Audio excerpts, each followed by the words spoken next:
नमश्चंडिकाय नमः। अथ दुर्गा सप्तशती भाषा। अथ देव्या कवचम। महर्षि मार्कंडेय जी बोले, हे पितामह, संसार में जो गुप्त और मनुष्यों की सब प्रकार से रक्षा करता हो और जो आपने किसी को आज तक न बताया हो, वह कवच मुझे बताइए। श्री ब्रह्मा जी कहने लगे, अत्यंत गुप्त, पवित्र व संपूर्ण प्राणियों की भलाई करने वाला कवच मुझसे सुनो। प्रथम शैलपुत्री, दूसरी ब्रह्मचारिणी, तीसरी चंद्रघंटा, चौथी कुष्मांडा, पांचवी स्कंदमाता, छठी कात्यायनी, सातवीं कालरात्रि, आठवीं महागौरी, नवीं सिद्धिदात्री। यह देवी की 9 मूर्तियां और यह नवदुर्गा कहलाती हैं। आग में जलता हुआ, रण में शत्रुओं से घिरा हुआ, विषम संकट में फंसा हुआ मनुष्य यदि दुर्गा के नाम का स्मरण करे तो उसको कभी भी हानि नहीं होती। रण में उसके लिए कुछ भी आपत्ति नहीं और न उसे किसी प्रकार का दुख या डर ही होता है। हे देवी, जिसने श्रद्धा पूर्वक तुम्हारा स्मरण किया है उसकी वृद्धि होती है और जो तुम्हारा चिंतन करते हैं उनकी तुम निसंदेह रक्षा करने वाली हो। चामुंडा प्रेत पर, बाराही भैंसे पर, रौद्री हाथी पर, वैष्णवी गरुण पर अपना आसन जमाती हैं। माहेश्वरी बैल पर, कौमारी मोर पर और हाथ में कमल लिए हुए विष्णु प्रिया लक्ष्मी जी कमल के आसन पर विराजती हैं। बैल पर बैठी हुई ईश्वरी देवी ने श्वेत रूप धारण कर रखा है और सब प्रकार के आभूषणों से विभूषित ब्राह्मणी देवी हंस पर बैठती है। और इस प्रकार यह सब देवियां सब प्रकार के योगों से युक्त और अनेक प्रकार के रत्न धारण किए हुए हैं। बोलो जयकारा माँ शेरा वाली का। बोलो सांचे दरबार की जय। प्रेम से बोलो जय माता की।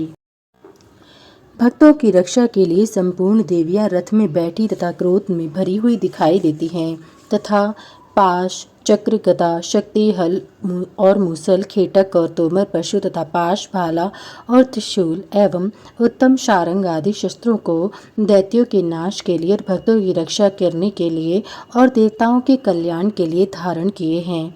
हे महारौद्रे, अत्यंत घोर पराक्रम, महाबल और महान उत्साह वाली देवी, तुमको मैं नमस्कार करता हूँ।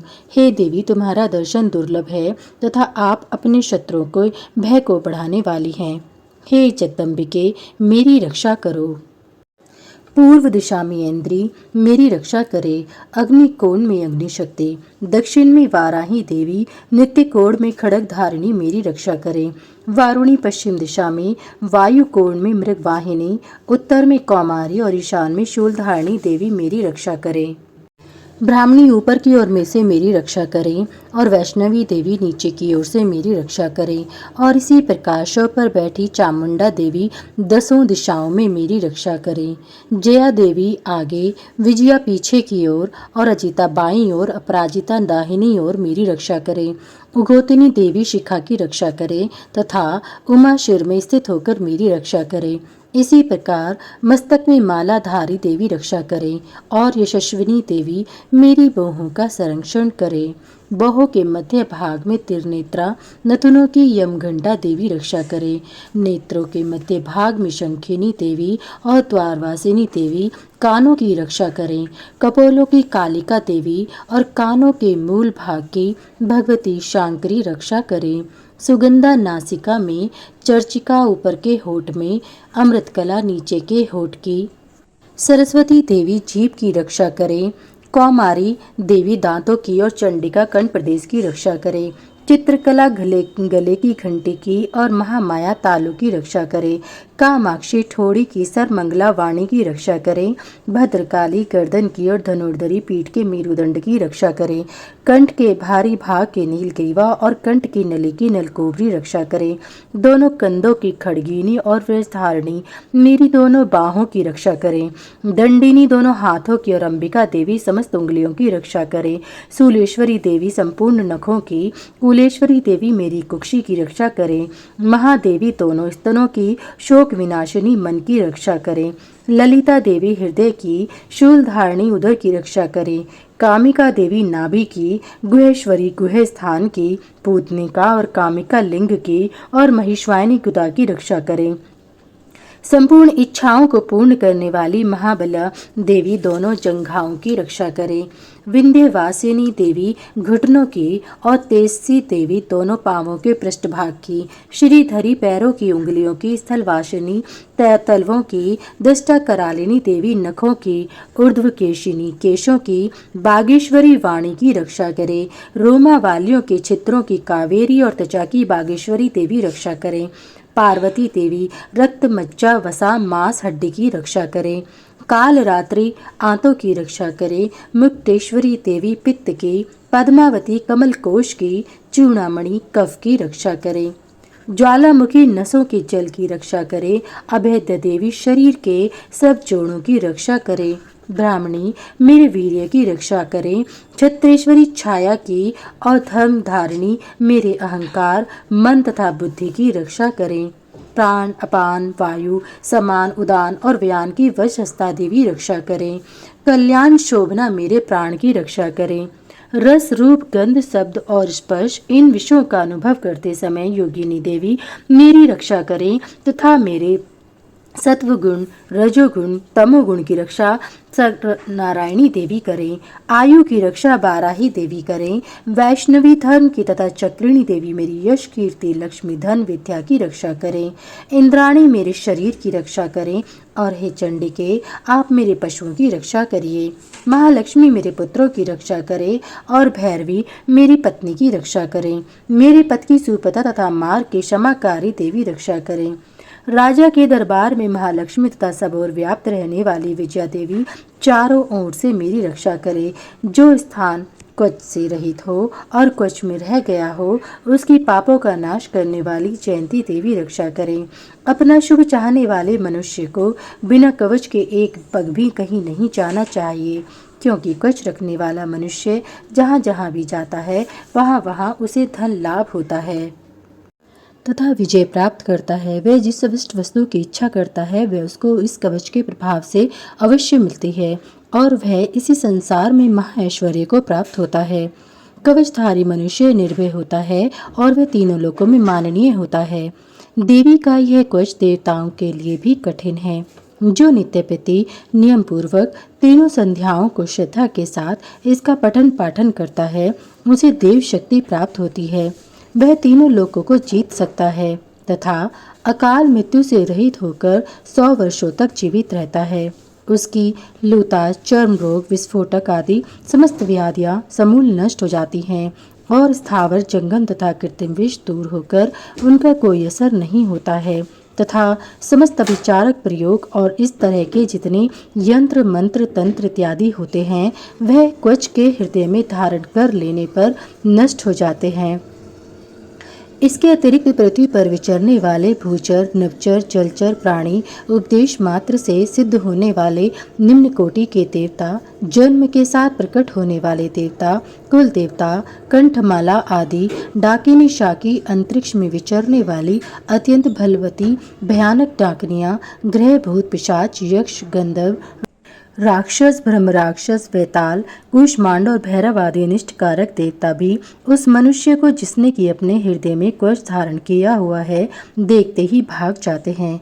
इस कवच के धारण करने से मान और तेज बढ़ता है। जो मनुष्य इस कवच का पाठ करके उसके पश्चात सप्तशती चंडी का पाठ करता है उसका यश जगत में विख्यात होता है और जब तक वन पर्वत और कानन आदि इस भूमंडल पर स्थित है तब तक यहाँ पुत्र पौत्र आदि संतान परंपरा बनी रहती है। फिर देहांत होने पर ऐसा मनुष्य परम पद को प्राप्त होता है जो देवताओं के लिए भी कठिन है और अंत में सुंदर रूप को धारण करके भगवान शंकर के साथ आनंद करता हुआ परम मोक्ष को प्राप्त होता है। अत अर्गला श्रोत्रम मर्कांडी जी कहते हैं, जयंती मंगला काली भद्र काली कपालिनी दुर्गा क्षमा शिवा धात्री स्वाहा और स्वधा इन नामों से प्रसिद्ध देवी मैं तुम्हें नमस्कार करता हूँ। हे देवी तुम्हारी जय हो। प्राणियों के संपूर्ण दुख हरने वाली तथा सब में व्याप्त रहने वाली देवी तुम्हारी जय हो। हे कालरात्रि तुम्हें नमस्कार है। मधु और कैटभ दैत्य का वध करने वाली ब्रह्मा को वरदान देने वाली तुम्हें नमस्कार है। तुम मुझे रूप दो जय दो यश दो और काम क्रोध आदि शत्रुओं का नाश करो। महिषासुर का नाश करने वाली तथा भक्तों को सुख देने वाली तुम्हें नमस्कार है। तुम मुझे सुंदर स्वरूप दो, विजय दो और मेरे शत्रुओं को नष्ट करो।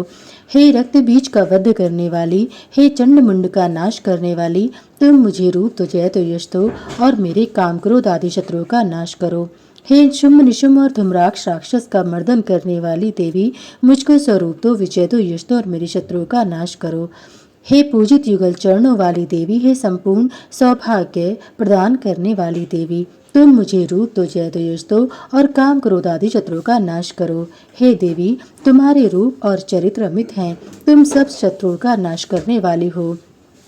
मुझे रूप दो, जय दो, यश दो और काम क्रोध आदि शत्रुओं का नाश करो। पापों को दूर करने वाली चंडिके, इस संसार में जो भक्ति से पूर्वक तुम्हारा पूजन करते हैं, उनको तुम रूप तथा विजय और यश दो तथा उनके शत्रुओं का नाश करो। रोगों का नाश करने वाली चंडिके, जो भक्ति पूर्वक तुम्हारी पूजा करते हैं, उन्हें रूप दो, जय दो, यश दो और उनके काम क्रोध आदि शत्रुओं का नाश करो। हे चंडिके, इस संसार में जो भक्ति से तुम्हारी पूजा करते हैं, उनको तुम रूप, विजय और यश दो तथा उनके शत्रुओं का नाश करो। हे देवी, मुझे सौभाग्य दो, आरोग्य दो, परम सुख दो, रूप दो, जय दो, यश दो और काम क्रोध आदि शत्रुओं का नाश करो। हे देवी, जो मुझसे बैर रखते हैं, उनका नाश करो और मुझे अधिक बल प्रदान कर रूप, जय, यश दो और मेरे शत्रुओं का संहार करो। हे देवी, मेरा कल्याण करो और मुझे उत्तम संपत्ति प्रदान करो। रूप दो, जय दो, यश दो और काम क्रोध आदि शत्रुओं का नाश करो। हे देवता तथा राक्षसों के मुकुट रत्नों से स्पर्श किए हुए चरणों वाली देवी, हे अंबिके, मुझे स्वरूप दो, विजय दो, यश दो और मेरे शत्रुओं का नाश करो। हे देवी, अपने भक्तों को विद्वान, कीर्तिवान और लक्ष्मीवान बनाओ और उन्हें रूप दो, जय दो, यश दो और उनके शत्रुओं का नाश करो। हे प्रचंड, दैत्यों के अभिमान का नाश करने वाली चंडिके, मुझे शरणागत को रूप दो, जय दो, यश दो और मेरे शत्रुओं का संहार करो। हे चार भुजाओं वाली, हे ब्रह्मा से प्रशंसित परमेश्वरी, मुझे रूप दो, जय दो, यश दो और मेरे काम क्रोध आदि शत्रुओं को नष्ट करो। निरंतर भक्ति से भगवान विष्णु से सदा स्तुति की हुई हे अंबिके, मुझे रूप दो, जय दो, यश दो और मेरे शत्रुओं को नष्ट करो। हिमाचल कन्या पार्वती के भगवान शंकर से स्तुति की हुई परमेश्वरी, मुझे रूप दो, जय दो, यश दो और मेरे शत्रुओं का नाश करो। इंद्राणी के पति इंद्र के द्वारा सद्भाव से पूजित होने वाली परमेश्वरी, तुम मुझे रूप दो, जय दो, यश दो और काम क्रोध आदि शत्रुओं को नष्ट करो। प्रचंड भुजदंड से दैत्यों के घमंड को नष्ट करने वाली, मुझे रूप दो, जय दो, यश दो और मेरे शत्रुओं का नाश करो। हे देवी, तुम अपने भक्तों को सदा असीम प्रदान कर आनंद देती हो। मुझे रूप दो, जय दो, यश दो और मेरे काम क्रोध आदि शत्रुओं को नष्ट करो। हे देवी, मेरी इच्छा अनुसार चलने वाली सुंदर स्त्री मुझे प्रदान करो, जो कि संसार सागर से तारने वाली तथा उत्तम कुल में उत्पन्न हुई हो। जो मनुष्य पहले इस श्रोत्र का पाठ करता है और फिर सप्तशती रूपी महाश्रोत्र का पाठ करता है, वह सप्तशती संख्या के समान श्रेष्ठ फल को प्राप्त होता है और उसके साथ ही उसे प्रचुर धन भी प्राप्त होता है। अथ कीलक श्रोत्रम। महर्षि ऋषि मार्कंडेय जी बोले, निर्मल ज्ञान रूपी शरीर धारण करने वाले, देवत्रयी रूप, दिव्य 3 नेत्र वाले, जो कल्याण प्राप्ति के हेतु हैं तथा अपने मस्तक पर अर्धचंद्र धारण करने वाले हैं, उन भगवान शंकर को नमस्कार है। जो मनुष्य इन कीलक मंत्रों को जानता है, वही पुरुष कल्याण को प्राप्ति करता है। जो अन्य मंत्रों को जप करके केवल सप्तशती श्रोत्र से ही देवी की स्तुति करता है, उसको इससे ही देवी की सिद्धि हो जाती है। उन्हें अपने कार्य की सिद्धि के लिए दूसरे की साधना करने की आवश्यकता नहीं रहती। बिना जप के ही उनके उच्चाटन आदि सब काम सिद्ध हो जाते हैं। लोगों के मन में शंका थी कि केवल सप्तशती की उपासना से अथवा सप्तशती को छोड़कर अन्य मंत्रों की उपासना से भी समान रूप से सब कार्य सिद्ध हो जाते हैं, तब इनमें कौन सा साधन श्रेष्ठ है? लोगों की शंका को ध्यान में रखकर भगवान शंकर ने अपने पास आए हुए जिज्ञासुओं को समझाया कि यह सप्तशती नामक संपूर्ण श्रोत्र ही कल्याण को देने वाला है। इसके पश्चात भगवान शंकर ने चंडिका के सप्तशती नामक श्रोत्र को गुप्त कर दिया, अतः मनुष्य इसको बड़े पुण्य से प्राप्त करता है। जो मनुष्य कृष्ण पक्ष की 14 अथवा अष्टमी को एकाग्रचित होकर देवी को अपना सर्वस्व समर्पित कर देता है और फिर उसे प्रसाद रूप से ग्रहण करता है, उस पर दुर्गा प्रसन्न होती है, अन्यथा नहीं होती। इस प्रकार सिद्धि के प्रतिबंधक रूप कीलक के द्वारा भगवान शंकर ने इस श्रोत्र को कीलित कर रखा है। जो पुरुष इस सप्तशती को निष्कीलन करके नित्य पाठ करता है वह सिद्ध हो जाता है, वही देवों का पार्षद है और वह गंधर्व होता है।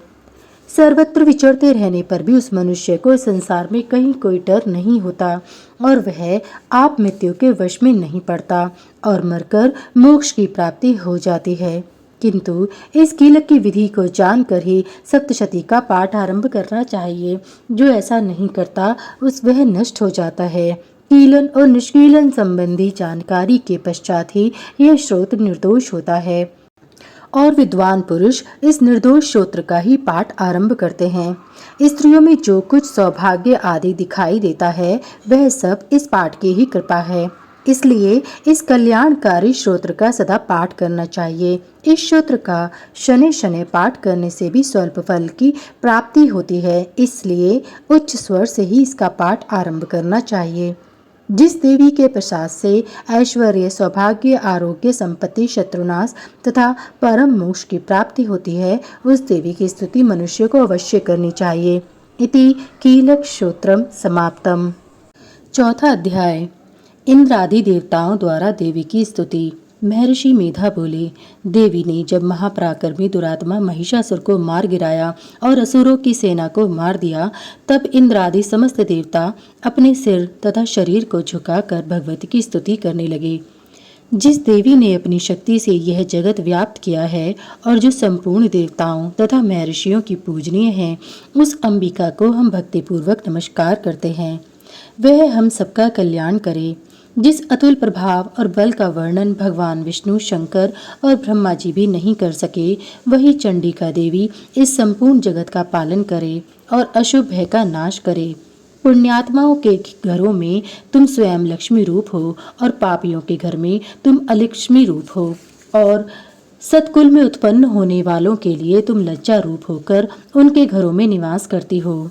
हम उस दुर्गा भगवती को नमस्कार करते हैं। हे देवी, इस विश्व का पालन करो। हे देवी, हम तुम्हारे अचिंत्य रूप का किस प्रकार वर्णन करें। असुरों के नाश करने वाली भारी पराक्रम तथा समस्त देवताओं और दैत्यों के विषय में जो तुम्हारे पवित्र चरित्र हैं, उनको हम किस प्रकार वर्णन करें। हे देवी, त्रिगुणात्मिका होने पर भी तुम संपूर्ण जगत की उत्पत्ति का कारण हो। हे देवी, भगवान विष्णु, शंकर आदि किसी भी देवता ने तुम्हारा पार नहीं पाया। तुम सबकी आश्रय हो। यह संपूर्ण जगत तुम्हारा ही अंश रूप है, क्योंकि तुम सबकी आदिभूत प्रकृति हो। हे देवी, तुम्हारे जिस नाम के उच्चारण से संपूर्ण यज्ञों में सब देवता तृप्ति लाभ करते हैं, वह स्वाहा तुम ही हो। इसके अतिरिक्त तुम पितरों की तृप्ति का कारण हो, इसलिए आप सबको स्वधा कहते हैं। हे देवी, वह विद्या जो मोक्ष की देने वाली है, जो अचिंत्य महाज्ञान स्वरूपा है, तत्वों के सार को वश में करने वाले, संपूर्ण दोषों को दूर करने वाले, मोक्ष की इच्छा वाले मुनिजन जिसका अभ्यास करते हैं, वह तुम ही हो। तुम वाणी रूप हो और दोष रहित ऋग तथा यजुर्वेदों की एवं उद्गीत और सुंदर पदों के पाठ वाले सामवेद की आश्रय रूप हो। तुम भगवती हो। इस विश्व की उत्पत्ति एवं पालन के लिए तुम वार्ता के रूप में प्रकट हुई हो और तुम संपूर्ण संसार की पीड़ा हरने वाली हो। हे देवी, जिससे सारे शास्त्रों को जाना जाता है, वह मेधा शक्ति तुम ही हो और दुर्गम भव सागर से पार करने वाली नौका भी तुम ही हो। लक्ष्मी रूप से विष्णु भगवान के हृदय में निवास करने वाली और भगवान महादेव द्वारा सम्मानित गौरी देवी तुम ही हो। मंद मुस्कान वाले निर्मल पूर्ण चंद्र बिंब के समान और उत्तम सुवर्ण की मनोहर कांति से कमनीय तुम्हारे मुख को देखकर भी महिषासुर क्रोध में भर गया। यह बड़े आश्चर्य की बात है। और हे देवी, तुम्हारा यही मुख जब क्रोध से भर गया तो उदय काल के चंद्रमा की भांति लाल हो गया और तनी हुई बाहों के कारण विकराल रूप हो गया। उसे देखकर भी महिषासुर के शीघ्र प्राण नहीं निकल गए। यह बड़े आश्चर्य की बात है। आपके कुपित मुख के दर्शन करके भला कौन जीवित रह सकता है। हे देवी, तुम हमारे कल्याण के लिए प्रसन्न हो। आपके प्रसन्न होने से इस जगत का अभुत्य होता है, और जब आप क्रुद्ध हो जाती हैं तो कितने ही कुलों का सर्वनाश हो जाता है। यह हमने अभी अभी जाना है कि जब तुमने महिषासुर की बहुत बड़ी सेना को देखते देखते ही मार दिया। हे देवी, सदा अभुत्य प्रताप देने वाली, जिस पर तुम प्रसन्न हो जाती हो, वही देश में सम्मानित होते हैं। उनके धन यश की वृद्धि होती है। उनका धर्म कभी शिथिल नहीं होता है, और उनके यहाँ अधिक पुत्र पुत्रियां और नौकर होते हैं। हे देवी, तुम्हारी कृपा से ही धर्मात्मा पुरुष प्रतिदिन श्रद्धापूर्वक यज्ञ करता है और धर्मानुकूल आचरण करता है, और उसके प्रभाव से स्वर्गलोक में जाता है, क्योंकि तुम तीनों लोकों में मनवांछित फल देने वाली हो। हे माँ दुर्गे, तुम स्मरण करने पर संपूर्ण जीवों के भय नष्ट कर देती हो, और स्थिर चित्त वालों के द्वारा चिंतन करने पर उन्हें और अत्यंत मंगल देती हो। हे दारिद्र दुख नाशिनी देवी, तुम्हारे सिवा दूसरा कौन है? तुम्हारा चित्त सदा दूसरों के उपकार में लगा रहता है। हे देवी, तुम शत्रुओं को इसलिए मारती हो कि उनके मारने से दूसरों को सुख मिलता है। वे चाहे नरक में जाने के लिए चिरकाल तक पाप करते रहे हों, किंतु तुम्हारे साथ युद्ध करके सीधे स्वर्ग को जाएंगे। इसीलिए तुम उनका वध करती हो। हे देवी, क्या तुम दृष्टिपात मात्र से समस्त असुरों को भस्म नहीं कर सकती? अवश्य ही कर सकती हो, किंतु तुम्हारा शत्रुओं को शस्त्रों के द्वारा मारना इसलिए है कि शस्त्रों के द्वारा मारकर वे स्वर्ग को जावें। इस तरह से हे देवी, उन शत्रुओं के प्रति भी तुम्हारा विचार उत्तम है। हे देवी, तुम्हारे उग्र खड़ग की चमक से और त्रिशूल की नोक की कांति की किरणों से असुरों की आंखें फूट नहीं गईं।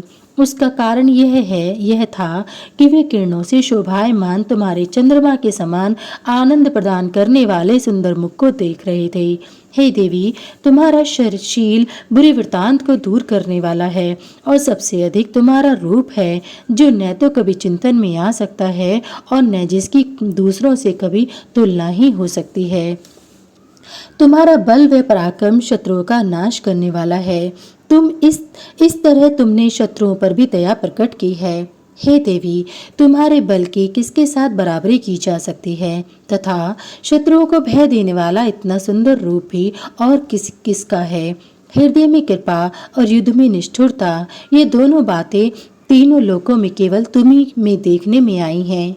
हे माता, युद्ध भूमि में शत्रुओं को मारकर तुमने उन्हें स्वर्गलोक में पहुंचाया है।